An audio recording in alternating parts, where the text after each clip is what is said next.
हरे कृष्णा। चातुर्मास का प्रारंभ आषाढ़ मास शुक्ल पक्ष की एकादशी से प्रारंभ होकर कार्तिक शुक्ल पक्ष की एकादशी तक प्रभावी रहता है। इस बीच श्रावण, भाद्रपद, आश्विन मास भी आता है। चातुर्मास व्रत के नियमों का पालन करने से साधक के जीवन में धन संपत्ति तो बढ़ती ही है, साथ ही उसके जीवन में सुख शांति का आगमन भी होता है। 4 मासों तक व्रती को कुछ खाद्य पदार्थ त्यागने चाहिए।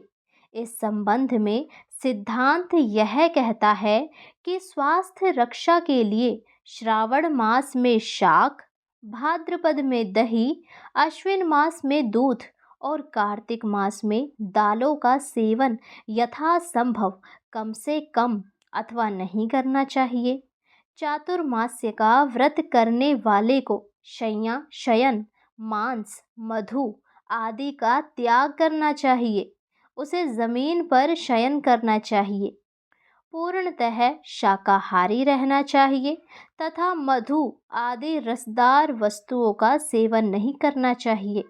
गुड़, तेल, दूध, दही, बैंगन, शाकपत्र आदि का सेवन नहीं करना चाहिए।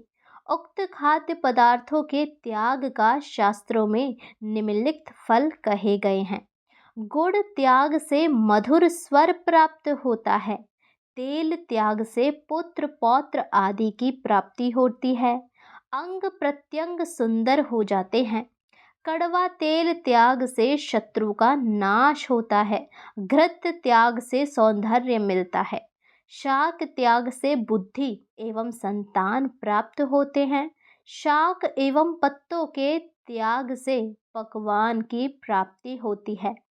दही दुग्ध त्याग से वंश वृद्धि होती है तथा व्रती गोवों के लोक में जाता है।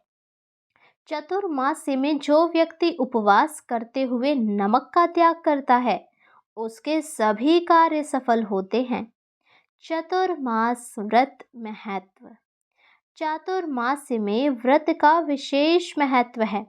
धर्मशास्त्रों में व्रत के भिन्न भिन्न स्वरूप बताए गए हैं, जैसे दिन में एक बार भोजन करना, दिन में एक बार फलाहारी भोजन करना, योगी जन एवं महात्माओं द्वारा 2 दिन में एक बार भोजन करना, 3 रात उपवास करके चौथे दिन भोजन करना, 5 रात उपवास करके चतुर्मास के दिनों में क्या करे क्या ना करे छठे दिन भोजन करना इत्यादि करने का शास्त्रों में वर्णन प्राप्त होता है।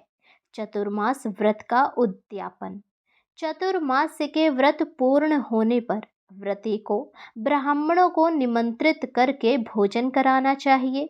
उन्हें दक्षिणा देकर यह प्रार्थना करनी चाहिए कि हे प्रभु, आपको प्रसन्न करने के लिए मेरे द्वारा यह व्रत लिया गया था। हे जनार्दन, जो भी दोष हो उसे क्षमा कर अपनी कृपा से मेरे सभी कार्य पूर्ण करना। इस प्रकार भगवान की स्तुति करके इस व्रत का उद्यापन करना चाहिए।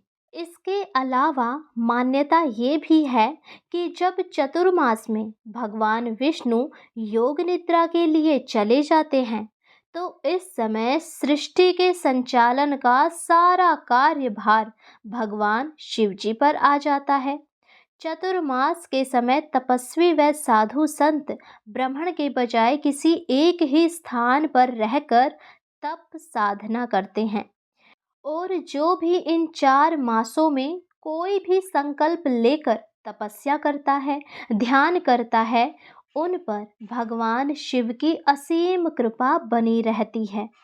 चतुर्मास में कोई भी मांगलिक कार्य नहीं किया जाता।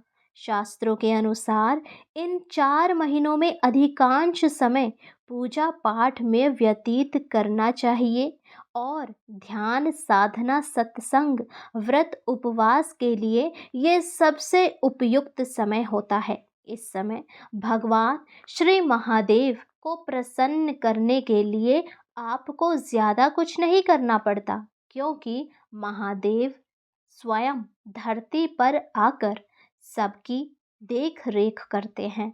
और इस समय यदि हम ध्यान करते हैं, भगवान का गुणगान करते हैं, सत्संग करते हैं, तो देवों के देव महादेव की कृपा तो बरसती ही है। और इस बार तो सावन का महीना भी भगवान के प्रिय दिन सोमवार से शुरू हो रहा है। तो आइए इन 4 मासों में मिलकर शिव जी को प्रसन्न करते हैं और अपने जीवन को सार्थक बनाते हैं। हरे कृष्णा, राधे राधे। यदि वीडियो पसंद आई हो तो चैनल को सब्सक्राइब कर ले और बेल आइकन दबा ले, क्योंकि अब सावन के महीने में हमारे चैनल पर नित्य नियम से शिव जी की कथाएं भी डाली जाएंगी। आप उन कथाओं को सुनकर भी महादेव की असीम कृपा प्राप्त कर सकते हैं। बोलो देवों के देव महादेव की जय।